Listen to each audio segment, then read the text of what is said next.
Teddy bear में sniper gun, school मस्जिदों में टेरर नेटवर्क,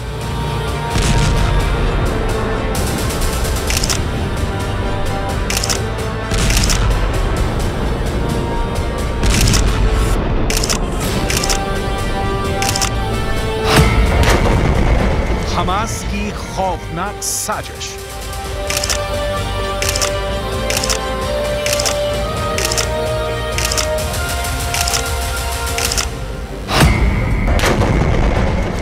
आईडीएफ के खिलाफ बड़ा प्लान।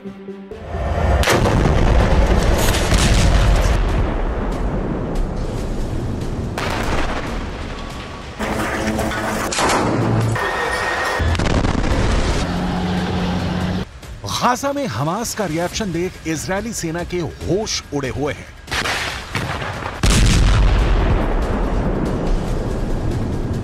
इजरायली सेना की बमबारी के बीच हमास ने गाजा में जो व्यू रचना की है, बेंजामिन नेतन्याहू के पास उसका कोई तोड़ नहीं दिख रहा।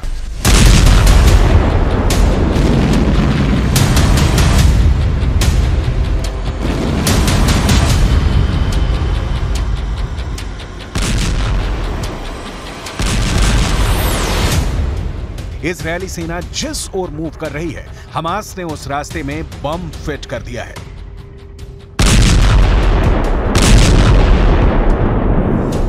यह सही है कि 19,000 फिलिस्तीनियों की मौत हुई, लेकिन इजरायली सेना की जीरो डेथ वॉर की स्ट्रेटजी के भी परखच्चे उड़ गए हैं।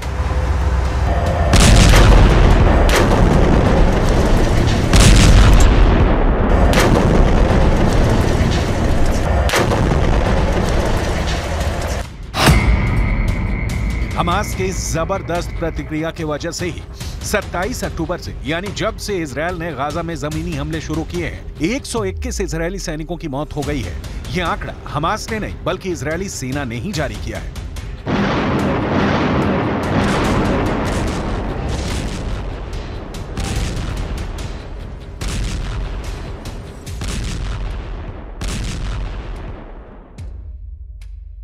चालीस से 45 किलोमीटर लंबी और 6 से 10 किलोमीटर चौड़ी गाजा पट्टी में हमास ने ऐसी कौन सी तैयारी कर रखी है कि इजरायली सेना गाजा पर अब तक कब्जा पाने में असमर्थ रही है।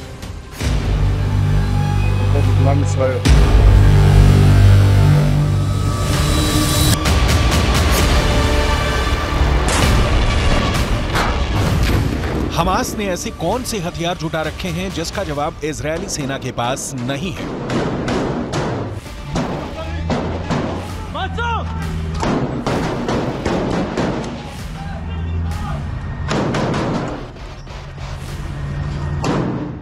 हमास के लड़ाकों ने पूरे गाजा में फैली सुरंगों की रचना कैसे कर रखी है कि इजरायल की सेना उनमें घुसने से पहले ही मात खा रही है। इन सारे सवालों का जवाब डिटेल में दिखाएंगे। अभी हमास ने इजरायली सेना के खिलाफ जो चक्रव्यूह रचा है, उसे देखिए।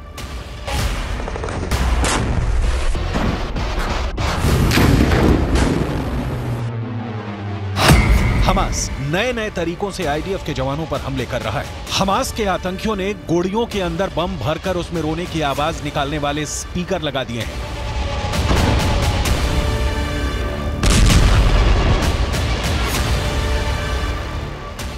उनकी कोशिश थी कि इजरायली बंदूकों की तलाश कर रहे आईडीएफ के जवान उसे बच्चों के रोने की आवाज समझेंगे। जैसे ही उनके पास आएंगे, बम के धमाके में मारे जाएंगे।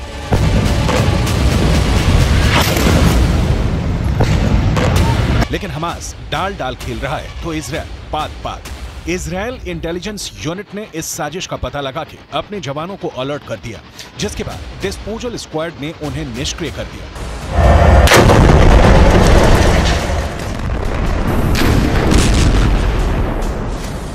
इजरायली सेना ने दावा किया है कि हमास गुड़ियों और बच्चों के बैकपैक्स को जानबूझकर एक सुरंग शॉट के पास रखा था, जो एक बड़े टनल नेटवर्क से जुड़ा हुआ था।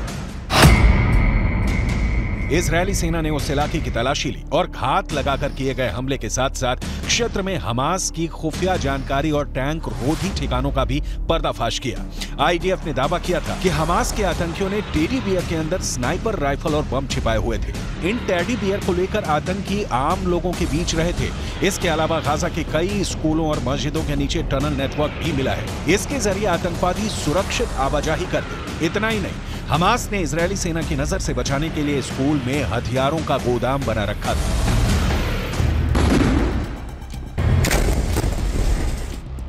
हमास के पास बिना शक इजरायल वाला वेपन पावर नहीं है, लेकिन हमास के पास हथियारों में घरेलू रॉकेट, अपग्रेडेड AK-47 और सोवियत संघ के दौर के मशीन गन के अलावा कई सस्ते, नए और चोरी किए हुए हथियार हैं। कई ऐसे एडवांस्ड हथियार भी मिले हैं जिनकी सप्लाई ईरान ने की, तो कुछ ऐसे हैं जिनका निर्माण उत्तर कोरिया में किया गया। ये जानना भी बेहद दिलचस्प है कि हमास की पसंदीदा राइफल कौन सी है। सोवियत दौर में निर्मित 7.62 मिलीमीटर कैलिबर वाली AK-47 असॉल्ट राइफल हमास का सबसे पसंदीदा हथियार है। आतंकी इसकी मदद से कई राउंड तक गोलियों की बौछार करते हैं। इसके अलावा SVD, ड्रैगुनो, क्रूज semi automatic 7.62 millimetre calibre sniper rifle का इस्तेमाल हमास 20 किलोमीटर दूर से हमला करने के लिए कर रहा है। हमास के ट्रक भारी machine gun M2 browning HMG से लैस हैं। ये पैदल सेना हल्के बख्तरबंद वाहनों और कम उड़ान वाले विमानों को आसानी से निशाना बना सकते हैं। ये समझना बहुत जरूरी है, हमास जैसे संगठनों के पास जो भी हथियार हैं वो या तो ईरान से आए हैं या हमास ने स्मगलिंग से उसे मंगाया है या सोवियत दौर के हैं। इन हथियारों से हमास इजरायल को नुकसान तो पहुंचा रहा है। 9 किलो वाला RPG-7 rocket propelled grenade launcher Hamas का फेवरेट है। ये काफी सस्ता और उपयोग में आसान है। सोवियत संघ का बना यह हथियार कंधे पर रहता है और एक ट्यूब से रॉकेट दागता है। ये रॉकेट आसानी से 200 से 700 मीटर की दूरी पर मौजूद टैंकों को आसानी से तबाह कर सकता है।